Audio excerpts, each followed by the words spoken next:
자, 요즘에 주식시장이 되게 화랑이죠. 코스피, 코스닥 지수가 최고가에서 놀고 있습니다. 코스피 같은 경우에는 3,000을 넘어가려 그러는 시점이고, 코스닥 같은 경우에는 1,000을 이제 노크를 하고 있는 그런 상황이에요. 이게 이제 어느 정도까지 대단한 거냐면은 10년 전부터 코스피 3,000 간의 만에 막 그런 얘기들이 있었는데, 늘상 뭐 3,000은커녕 2,000 조금 넘으면 꼬꾸라지고 막 그런 상황이 10년 넘게 계속 돼왔던 거예요. 그러다가 이제 드디어 이게 한 단계 업그레이드가 될 수 있는 그런 환경이 갖춰져 있어요. 그만큼 유동성이 풍부해졌고, 근데 너무 아이러니한 거는 지금 그 이제 전염병으로 인해서 굉장히 안 좋은 상황이잖아요, 실물 경제가. 저도 이제 주식을 떠나서 제가 하고 있는 비즈니스, 오프라인 비즈니스는 그냥 지금 거의 문을 닫고 있는 상태거든요. 거기서 피해를 좀 막심하게 보고 있는 상황인데, 근데 이제 그런 거랑 별개로 이 주식시장은 최고가를 향해서 가고 있고, 시장이 되게 좋다, 뭐 불장이다, 막 이런 얘기를 하신단 말이죠. 이게 주식이 불장이다, 뭐 불처럼 활활 타오른다, 이런 것 때문에 그렇게 말씀을 하시는데, 오늘은 이제 불장에서, 이런 불장에서 우리가 주식을 어떤 마음가짐으로 하고 있어야 되는가, 이 얘기를 좀 하려고 하고요. 좀 많은 분들이 오해하고 있는 것도 좀 말씀을 드려볼까 합니다. 일단 이 종합주가지수가 높다라고 하는 거는 우리나라에 이제 구성되어 있는 여러 가지 주식들이 전반적으로 다 좋은 거일 수도 있겠지만, 확률적으로 그런 거라기보다는 종합주가지수에 영향을 미치는 대형주들이 좀 계속 상승하고 있다라는 그런 걸로 해석하는 게 더 맞죠. 모두가 오르는 그런 장은 별로 없어요. 생각보다 오르는 게 오르고 떨어지는 건 떨어져요. 그런데 이제 전체 중에서 일부분만 오르더라도 삼성전자 같은 그냥 덩어리 큰, 시가총이 큰 그런 주식들이 올라가면은 지수는 따라 오르거든요. 물론 이제 그 지수가 오른다는 그 분위기 때문에 소형주들도 덩달아 따라 올라가고 그런 측면도 있기는 하지만, 재밌는 거는 요즘 같은 장에 보면요, 소외되어 있는 주식도 많이 있어요. 3,000이 간다, 종합주가 지수가 이 정도까지 올랐다라고 하기에는 주식이 많이 안 오른 애들도 있고요. 그리고 작년에 한참 좋았었던 때에 비해서, 그 주식 기준으로 해서 좋았었던 때에 비해서 크게 떨어져 있는 상태에 있는 애들도 많이 있어요. 그러다 보니 지금 시장이 그렇게 불장이라고 해도 내가 가지고 있는 주식은 계속 마이너스에서 놀고 있고, 마이너스 15%, 마이너스 20%막 이렇게 돼 있는 애를 가지고 있는 분들도 있을 수 있고요. 또 어떤 분들 같은 경우에는 막 손절에 손절이 거듭해서 이런 시장에서도 그냥 손해를 확정 짓는 분들도 있을 수 있다는 거죠. 야, 그거 봐라, 이렇게 지수가 좋은데 너는 지금 손해를 보고 있고, 너는 지금 물린 걸 들고 있지, 너는 주식을 못하는 애야 라고 얘기하는 것 역시 그것도 굉장히 문제가 있다라는 말씀을 드리고 싶은 겁니다. 왜 그러냐면, 지금 시장에서 돈을 벌고 있는 사람은 최근에 이제 대형주들을 매매를 하신 분들 같은 경우에는 돈을 벌겠죠. 아니면 그 대형주를 오래전에 쌌을 때 들고 있었던 분은 돈을 벌겠죠. 그런데 대형주가 아닌 좀 소형주를 한다든가, 아니면 좀 시장에서 소외되어 있는 좋은 주식을 들고 있는 분들 같은 경우에는 지수가 아무리 이렇게 좋아도 손절을 하면서 손해를 볼 수도 있는 거고요. 아니면 내 계좌에 물린 주식들이 이렇게 쌓여 있을 수도 있는 거예요. 근데 이제 그런 사람이 잘하는 거냐, 대형주를 한 사람이 잘하는 거냐라고 놓고 봤을 때, 당연히 표면적인 결과를 놓고 보면 대형주를 한 사람이 주식을 잘하고 얘네는 못하는 거지라고 그렇게 판단을 할 수 있겠지만, 그게 그렇게 간단한 문제가 아니라는 거죠. 생각을 해보면 지금 이렇게 물려있는 종목을 좀 들고 있는 이런 분들 같은 경우에 작년에 2020년 한 해 동안에 굉장히 많은 수익을 올렸을 수도 있는 거예요. 왜냐면 그 주식들이 작년엔 좋았기 때문에. 지금 대형주가 좋은 것처럼 작년에는 이 주식들이 지수를 선도했었고, 종합주가지수가 떨어지는 상황에서도 오히려 얘네들은 오르면서 수익을 내게 해줬었던 그런 때가 있었을 수 있잖아요. 거기서 엄청난 수익을 내다가 지금 국면이 전환돼서 뭐 삼성전자 필두로 해서 몇몇 대형주들이 막 치고 올라가는 사이에 얘네는 주춤하고 있는 그런 상황일 수 있는 거예요. 그럼 지금 이 삼성전자 같은 이런 주식을 들고 있는 분들은 지금은 행복하지만, 거꾸로 생각하면 작년에 한 해 동안에 굉장히 재미없었을 수도 있거든요.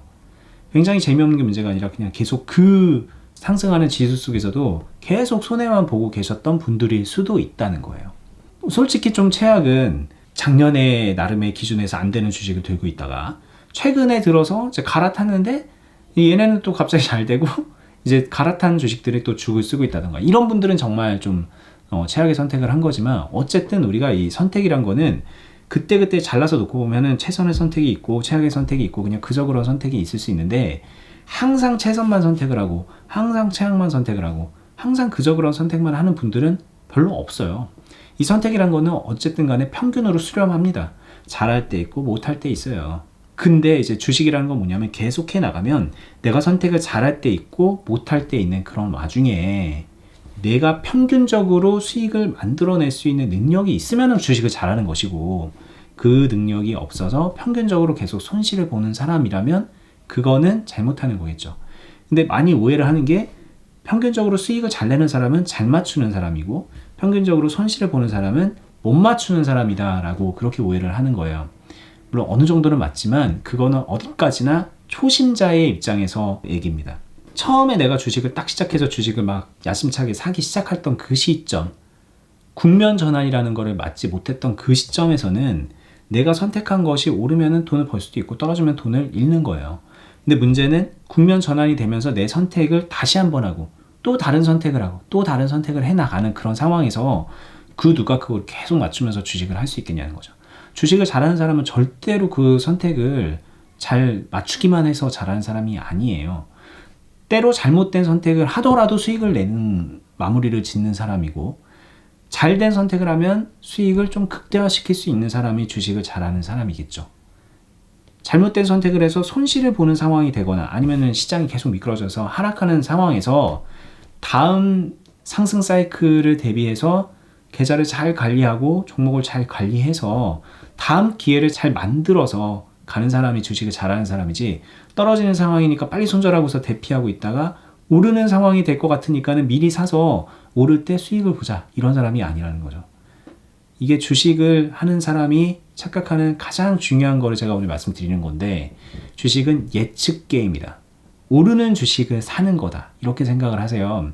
근데 그게 1차적으로는 맞는데 2차적으로는 내 예측은 100% 맞을 수가 없고, 100%가 아닙니다. 그냥 맞고 틀리고 반복이에요. 그냥 그런 상황, 그리고 이 말은 내가 산 주식이 오르지 않는 상황, 그냥 다양한 변수가 펼쳐지는 그 상황에서 내가 적절하게 대응을 해서 내가 한 선택의 연속을 놓고 봤을 때 나중에 이 모든 선택들이 플러스가 되는 그런 걸 잘 해내는 사람이 주식을 정말 잘하는 사람이라고 봅니다. 이건 심지어 가치 투자자한테도 해당이 된다고 봐요. 가치 투자를 한다고 해서 뭐 한 30년을 보고 어떤 좋은 주식을 계속 이제 가지고 있는다고 쳐볼게요. 근데 그 과정도 굉장히 차이가 많을 수가 있어요. 어떤 사람은 그냥 지금 내 전재산 다 때려 넣어서 30년 뒤에 오픈해야지 그럴 수도 있는 거고, 어떤 사람들은 적절한 시기에 그 주식을 잘 사 모을 수도 있는 거고, 그리고 적절하게 나는 30년을 봤지만 뭐 너무나 많이 올라가지고 30년 기다리면 오히려 손해볼 것 같다. 그럴 때는 적절하게 수익을 내고 나오는 선택도 해야 되는 거고, 어쨌든 이 선택의 연속이거든요.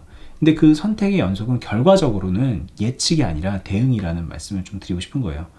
야, 이 사람은 정말 기가 막히게 예측해서 주식하는 것 같아 라는 사람도 그 주식하는 거 몇면을 보잖아요. 그러면요, 대응을 되게 잘하는 거예요. 그럼 대응을 되게 잘하면은 결과적으로 놓고 봤을 때 되게 잘 맞추는 사람처럼 보입니다.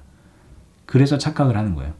그래서 이제 여러분들이 지금 주식을 잘하고 싶다, 나 2021년 동안에 주식 잘하고 싶다, 이런 생각이 드신다면은 대응을 잘하는 거를 항상 염두에 뒀으면 좋겠고요. 어디까지나 예측은 그냥 반찬 같은 겁니다. 우리가 안 할 수는 없잖아요. 사람이니까 예측은 할 수밖에 없어요. 선호도라는 게 있고 뭐 이게 될 것 같은 그런 느낌이라는 게 있고, 그 느낌을 포기할 수는 없어요. 우리가 이제 굳이 이 좋은 느낌이 있는데 이걸 다 버리고 기계처럼 할 필요는 없으니까. 그러면 느낌을 찾아가시되 그 이유는 무조건 대응이에요. 뭐 분할 매수하는 거, 분할 매도하는 거, 뭐 평단 관리하는 거, 드리블 하는 거, 불타기 하는 거, 물타기 하는 거, 리밸런싱 하는 거. 제가 그동안에 채널에서 많은 얘기들을 했었는데 그 모든 것들 다 대응의 관점으로 본다면은 어떻게 대응을 하느냐에 이제 문제만 남거든요. 그러니까 이제 지금 뭐 불장에서 나는 지금 물린 주식을 갖고 있어요. 그것도 괜찮아요. 거기까지는 괜찮은 거예요. 근데 물린 주식을 가지고 있다면 지금부터 어떻게 대응할 것인가에 대한 플랜이 서야 된다는 얘기를 드리는 거고요. 나는 지금 이렇게 좋은 장에서 수익을 막 내고 있어. 그것도 되게 축하할 일이고 좋은 일이죠. 근데 앞으로 이 좋은 상황이 나랑 딱 맞지 않는 그런 국면 전환의 상황이 왔을 때 내가 어떻게 대응을 해나갈 것인가에 대한 고민을 심없이 하셔야 되는 거고, 이 고민을 하느라고 어떤 결정도 못하는 분들이 있는 반면에 이게 이제 고민이 아니라 그냥 그 대응이 눈에 훤히 보이는 그런 사람도 있겠죠. 그래서 굉장히 편안하게 대응을 할 수도 있는 거예요. 종합주가 지수가 막 떨어지든 올라가든 편안하게 주식을 하면서 수익을 내는 사람도 있을 수 있어요. 여러분들이 어떤 사람이 되고 싶은지 한번 생각을 해보셨으면 좋겠습니다. 점점 그렇게 편안하게 선택을 하는 사람으로 되는 거예요. 그리고 수익도 그만큼 따라가는 거고요. 저도 이제 그런 과정에 있는 사람입니다. 그냥 뭐 완성된 사람이 아니에요. 그냥 늘상 말씀드리지만 동네에서 그냥 주식 좀 하는 그냥 형이라는 입장으로 이 방송을 하고 있는데, 적어도 이제 나만큼만 하면은 주식으로 고통받는 분은 없을 것 같다는 생각에 나름의 사명감을 갖고 이렇게 주식 유튜브를 하고 있거든요. 좀 도움이 되셨으면 좋겠고, 제가 하고 있는 이거 말고도 투자 클럽도 하고 있죠. 거기서 이제 훈련까지 해드리는 거를 저희 비즈니스로 하고 있어요. 자, 그 클럽은 영상 밑에 보면은 링크를 해놨으니까 그거 참고하셔서 공지 확인해 보시면 될 것 같습니다. 저는 이제 2021년 한 해 동안에도 좀 꾸준하게 달리면서 여러분들께 좋은 말씀 많이 드리도록 할게요. 도움 되셨으면 좋아요 버튼 눌러주시고 채널 구독, 알람 설정 해두시고요. 네, 다음에 뵙겠습니다. 감사합니다.